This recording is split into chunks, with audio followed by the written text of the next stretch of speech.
Welcome to simple vlog. வீடியோவில் இன்றைக்கி வறுத்த வெங்காய சட்னி தான் எப்படி அரைக்கலான்னு பார்க்க போகிறோம்.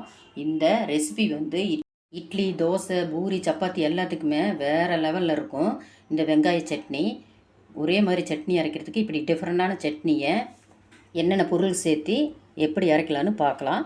வீடியோ லைக் பண்ணுங்கள், சப்ஸ்கிரைப் பண்ணுங்கள். வாங்க வீடியோக்குள்ளே போய் பார்க்கலாம். அதுக்கு அடுப்பில் ஒரு வானொலி வச்சுட்டு 2 டீஸ்பூன் அளவுக்கு எண்ணெய் சேர்த்துட்டு 1 டீஸ்பூன் அளவுக்கு முழு உளுந்து வந்து சேர்த்திட்டு நல்லா எண்ணெயிலே சிம்மில் வச்சு வறுத்துக்க வேணும்.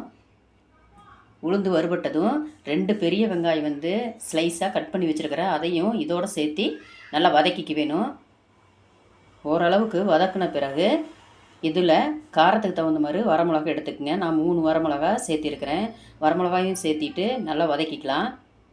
நல்லா மிக்ஸ் பண்ணிவிட்டு இப்போ கருவேப்பிலை ஒரு இனுக்கு போட்டு இதோட தேங்காய் வந்து துருவின தேங்காய் வந்து 1 கப்பு, புளி வந்து சின்ன நெல்லிக்காய் சைஸ் புளி, இதையெல்லாம் ஒன்றா சேர்த்து நல்லா மீடியம் சைஸில் அடுப்பு வச்சுட்டு நல்லா இந்த அளவுக்கு வதக்கிட்டு ஸ்டவ்வை ஆஃப் பண்ணிக்கலாம்.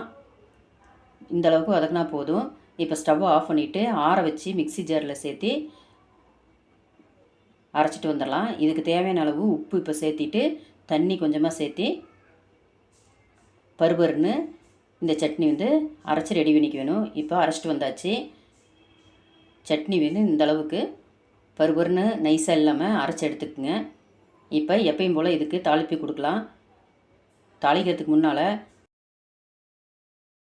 அரைச்ச சட்னியை ஒரு சட்டியில் மாற்றிட்டு மிக்ஸி ஜாரில் கொஞ்சம் தண்ணி ஊற்றி அலசி இந்த சட்னியில் சேர்த்திக்கலாம். உங்களுக்கு அதிகமாக தண்ணி தேவைனாலும் நீங்கள் அதிகமாக சேர்த்திக்கலாம். கெட்டியாக வேணும் சட்னி அப்படின்னாலும் குறைவான தண்ணி சேர்த்திக்கங்க.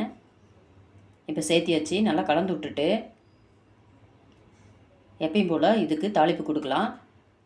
ஒரு வாணலியில் எண்ணெய், கடுகு, உளுந்தம்பருப்பு, கருவேப்பிலை, வரமிளகா சேர்த்தி தாளித்து இந்த சட்னியில் கொட்டிக்கலாம். இப்போ தாளிப்பு கொடுத்தாச்சு. இப்போ எல்லாம் கலந்து விட்டால் டேஸ்ட்டான முறையில் வறுத்த வெங்காய சட்னி ரெடி. நீங்களும் இந்த வீடியோவை பார்த்துட்டு இதே மாதிரி ட்ரை பண்ணி பாருங்கள். ரொம்ப டேஸ்டியான முறையில், டிஃப்ரெண்ட்டான முறையில், புது சுவையில் இருக்கும் இந்த சட்னி. கண்டிப்பாக ட்ரை பண்ணி பாருங்கள்.